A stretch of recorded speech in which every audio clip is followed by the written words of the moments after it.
Assalamualaikum warahmatullahi wabarakatuh. Bismillah, alhamdulillah, wassalatu wassalamu ala sayyidina Muhammad ibn Abdullah wa ala alihi wa sahbihi wa man wala. La hawla wa la quwwata illa billah. Alhamdulillah, hari ini kita sudah memulai pembelajaran kita setelah kita mengalami kita melalui liburan hari raya Idul Adha.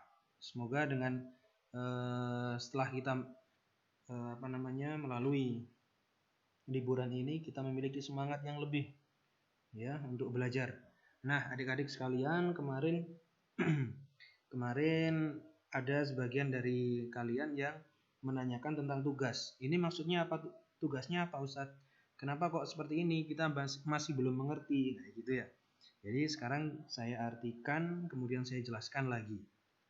Coba, kemarin tugas yang kita pelajari itu adalah di halaman 11 ya. Di situ ada lafadz. Lafadznya adalah laisal jauh. Ya. Jadi lafadznya seperti ini. Laisal jauh. Kalau misalnya kita artikan laisal jauh itu apa? Laisal jauh itu adalah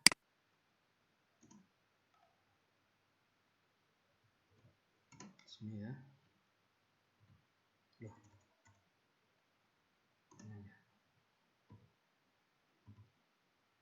Laisal jauh itu adalah bukan udara.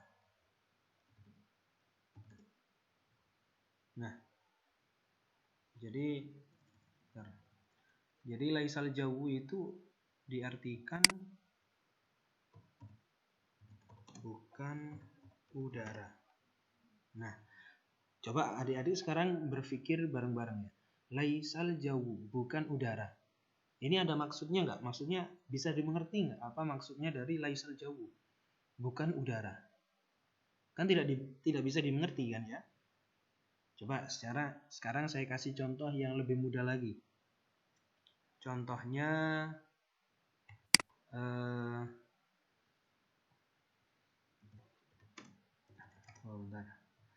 Contohnya kalau misalnya ada lafadz seperti ini, ada jumlah seperti ini.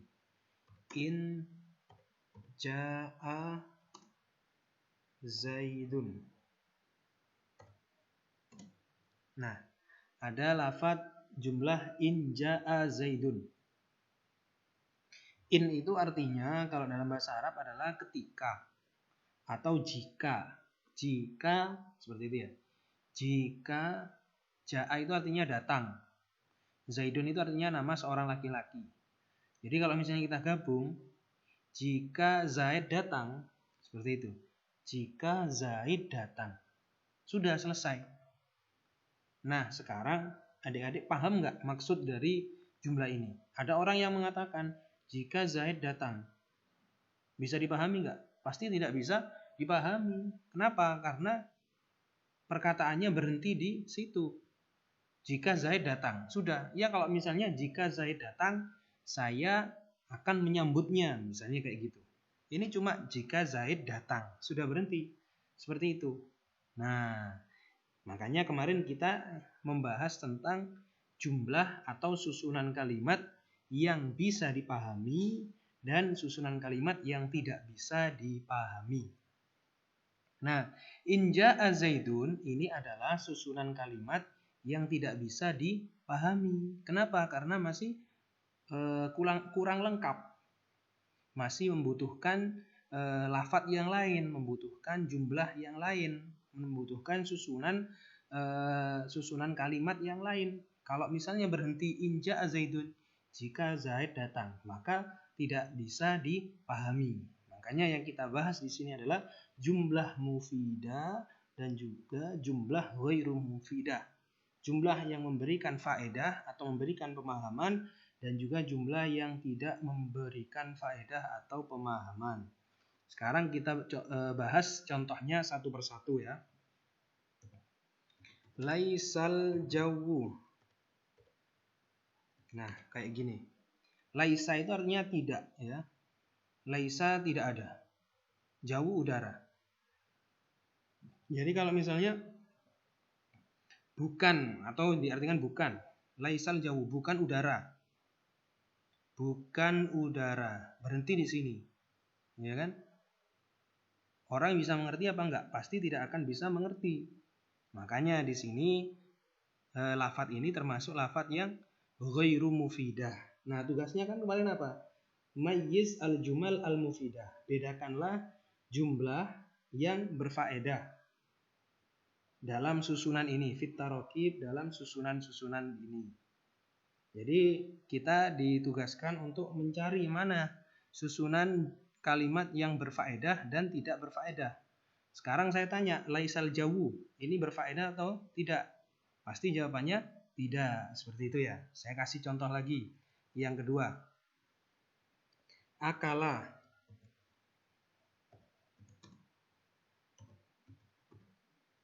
Akala faridun. Akala faridun. Farid makan. Misalnya kayak gitu ya. Akala itu artinya makan. Faridun nama seseorang. Akala faridun. Farid makan.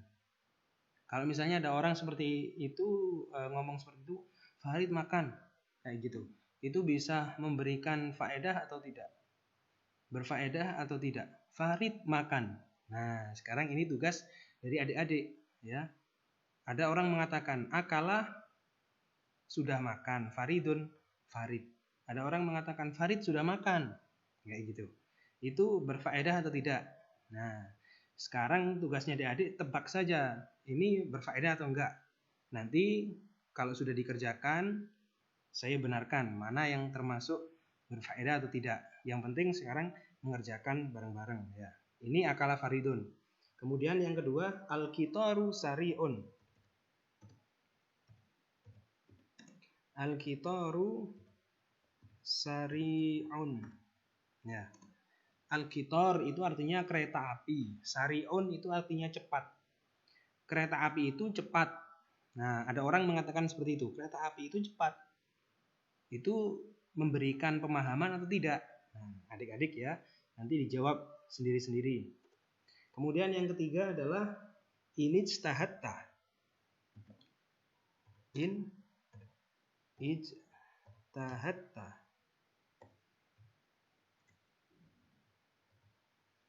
In itu artinya jika. Ijtahatta. Jika ijtahatta itu artinya kamu bersungguh-sungguh.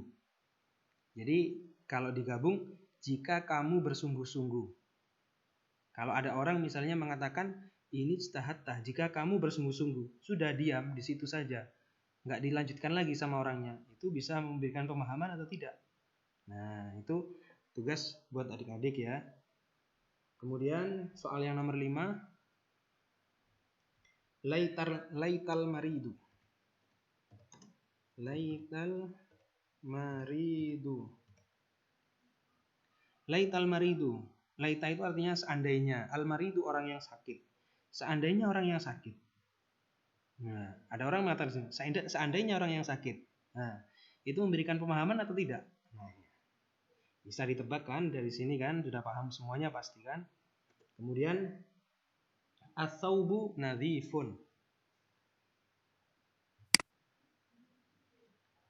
As-saubu nadhifun. As-saubu itu artinya baju. Nadhifun itu artinya bersih. Baju itu bersih, ya, baju itu bersih. Ada orang mengatakan seperti itu, baju itu bersih. Itu bisa memberikan pemahaman atau tidak? Termasuk jumlah yang mufidah yang memberikan pemahaman atau jumlah ghairu mufidah yang tidak memberikan pemahaman. Nah, itu nanti adik-adik bisa menentukan mana yang termasuk mufidah atau ghairu mufidah. Kemudian al-kitabu alladzi. Al-kitabu alladzi. Al-kitabu itu artinya kitab atau buku ya. Kitab alladzi itu artinya yang. Al-kitabu alladzi. Kitab yang sudah gitu aja. Ya. Jadi alladzi itu isim mausul diartikan kitab yang. Maksudnya apa? Ada faedahnya atau tidak, bisa dipahami atau tidak. Ada orang mengatakan kitab yang seperti itu. Ya, bisa ditentukan nanti sama dia. Kemudian yang terakhir al-bintu al-muta'allimah. Al-bintu al-muta'allimah. Al-bintu itu artinya anak perempuan. Al-muta'allimah itu artinya pelajar yang belajar. Jadi seorang anak perempuan yang belajar atau yang pelajar. Misalnya ada orang yang mengatakan al-bintu al-muta'allimah, seorang perempuan pelajar atau pelajar perempuan, kayak gitu. Ada yang mengatakan pelajar perempuan. Nah, itu bisa dimengerti atau tidak? Nah, kayak gitu ya. Al-bintu al-muta'allimah, seorang perempuan yang menjadi seorang pelajar, kayak gitu. Seorang perempuan itu pelajar, kayak gitu. Bisa diartikan seperti itu. Nah, sekarang tugas-tugas ini pasti sudah bisa dipahami sama adik-adik semuanya.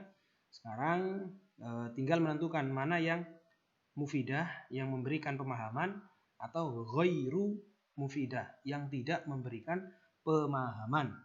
Ya, nanti bisa ditulis tugasnya, kemudian dikumpulkan di GC, ya, di Google Classroom. Itu saja pembelajaran kita kali ini. Kalau ada pertanyaan bisa